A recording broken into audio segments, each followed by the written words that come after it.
some of us are against the Illuminati, and we are against the Illuminati at our own detriment. When people are against the Illuminati, then they get punched in the face all the time. I feel like as though we have like a new beginning, and it's beautiful. You know, we're still blessed, and I mean, we've had our loss, but we're finding our way.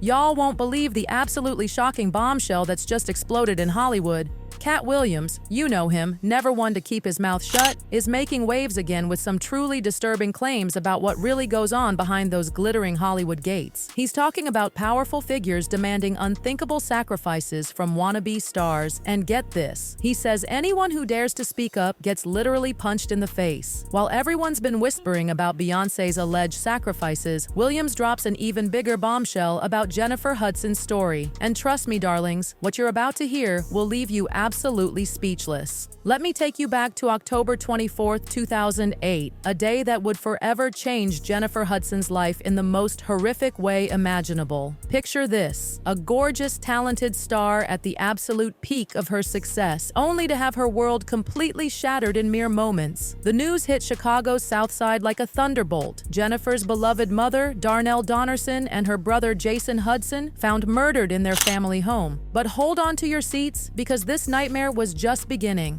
7-year-old Julian King, Jennifer's adorable nephew, was nowhere to be found. Can you even imagine the absolute horror? Here's Jennifer, fresh off her incredible Oscar win for Dreamgirls, having to stand before news cameras, tears streaming down her face, literally begging for her precious nephew's safe return. The entire nation held its collective breath, praying for a miracle. But 3 days later, and I can barely type this without getting emotional, our worst fears were confirmed. Little Julian's body was discovered in an SUV, shot just like his grandmother and uncle. And here's the twist that'll make your blood run cold. The vehicle belonged to Jason Hudson himself. The Chicago police weren't playing around, honey. They recovered a .45 caliber handgun near the SUV, the exact weapon used in all 3 killings. And just when you thought this couldn't get any more mysterious, they found a second gun in a vacant lot nearby. I mean, what in the world was really going on in this quiet Chicago neighborhood? The whole nation was watching, completely transfixed by this horrific tragedy involving one of Hollywood's brightest rising stars. Now, let me spill some serious tea about William Balfour, Julia Hudson's estranged husband. The police zeroed in on him faster than a Hollywood publicist on damage control. Within hours of discovering the bodies, they had him in custody. Sure, they claimed it was for a parole violation, but we all know what they were really thinking. And darling, let me tell you about Balfour's history. It's messier than a Real Housewives reunion. This man had already served 7 years for attempted murder, carjacking, and stealing cars. Jennifer's mother had kicked him out of the family home the year before, and sources say things were beyond tense. The relationship between Balfour and the Hudson family, honey, it was about as peaceful as a backstage dressing room during awards season. But hold on to your designer handbags, because this is where it gets even more shocking. The prosecution dropped a bomb that sent gasps through the courtroom. Balfour had allegedly threatened the Hudson family not once, not twice, but at least 24 times. And prepare yourself for this chilling quote.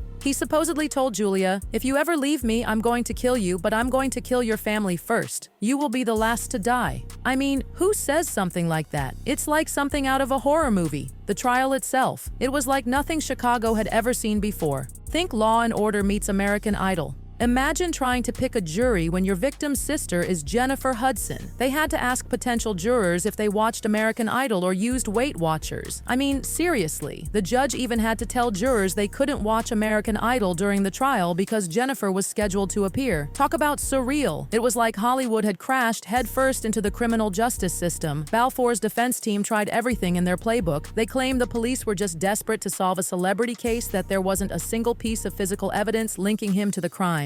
No DNA, no fingerprints, nothing. But honey, sometimes what's not there speaks louder than what is, if you know what I mean. The prosecution wasn't buying it, and neither was anyone else in that courtroom. And then came the testimony that had everyone on the edge of their seats, clutching their pearls. Balfour's former girlfriend took the stand and spilled all the tea about how he literally begged her to lie for him. "Tell them I was out west all day," he reportedly said. "Girl, if that's not suspicious behavior, I don't know what is." The prosecution was building their case brick by brick, and let me tell you, those bricks were heavy with guilt. The forensics team might not have found DNA, but they did find something else. Gunshot residue in Balfour's Balfour's car and on the ceiling of the SUV where poor little Julian was found. The prosecution's expert explained that just because there's no DNA doesn't mean someone wasn't there. After all, darling, even criminals watch CSI these days. They know how to cover their tracks. After 18 nail-biting hours of deliberation that had everyone in Chicago and beyond holding their breath, the jury came back with the verdict we all saw coming. Guilty. All 3 counts of first-degree murder, plus a handful of other charges that were basically the criminal justice equivalent of sprinkles on a very bitter Sunday. One juror later confessed, "Some of us tried our best to make him innocent, but the facts just weren't there." Truth is truth, honey, no matter how hard you try to dress it up. When it came time for sentencing, Balfour had the absolute audacity to stand there and say he still loved Julian while maintaining his innocence. But Judge Charles Burns, and this is why I live for judges who don't hold back, wasn't having any of it. In what has to be one of the most savage courthouse moments ever, he told Balfour,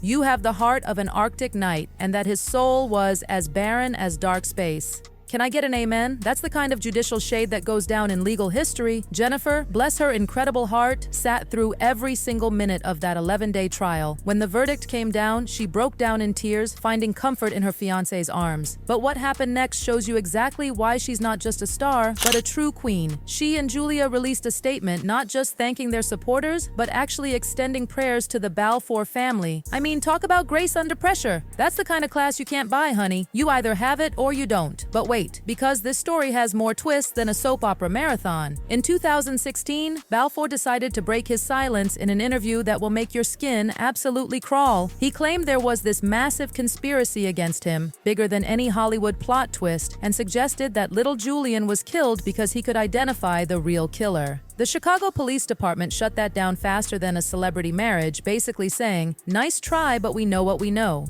Through all of this unimaginable tragedy, Jennifer Hudson has shown us what real strength looks like. Remember that spine-tingling Super Bowl performance in 2009? That wasn't just singing the national anthem. That was showing the world that nothing, absolutely nothing, could break her spirit. She even started the Julian D. King Gift Foundation, turning her pain into purpose by helping children in need. If that's not turning lemons into lemonade, I don't know what is. In 2019, Jennifer opened up about how she's dealt with this unimaginable tragedy, and honestly, it'll bring tears to your eyes. She credits her faith, saying, "Thank God for helping her through." Can you imagine having to find the strength to go on after losing your mother, brother, and nephew in such a horrific way? But she did it, partly because she could hear her brother's voice in her head telling her not to give up.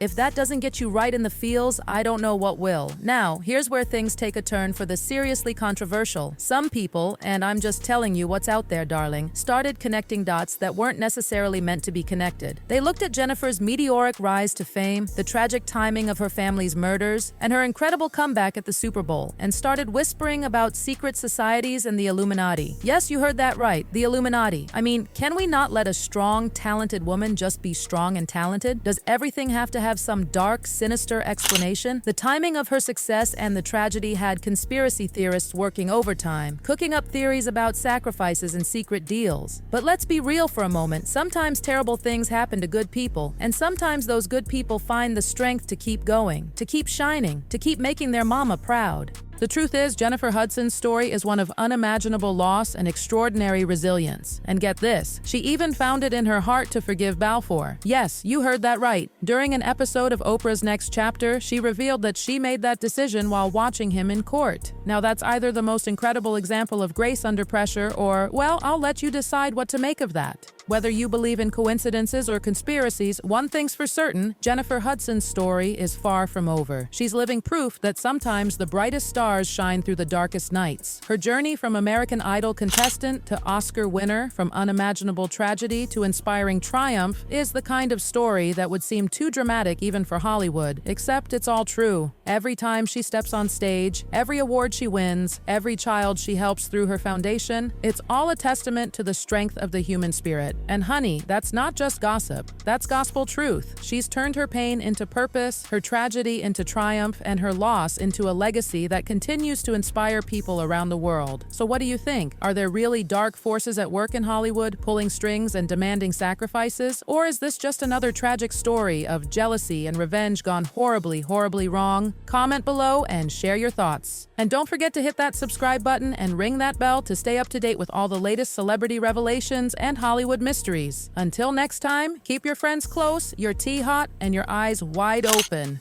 Eyes wide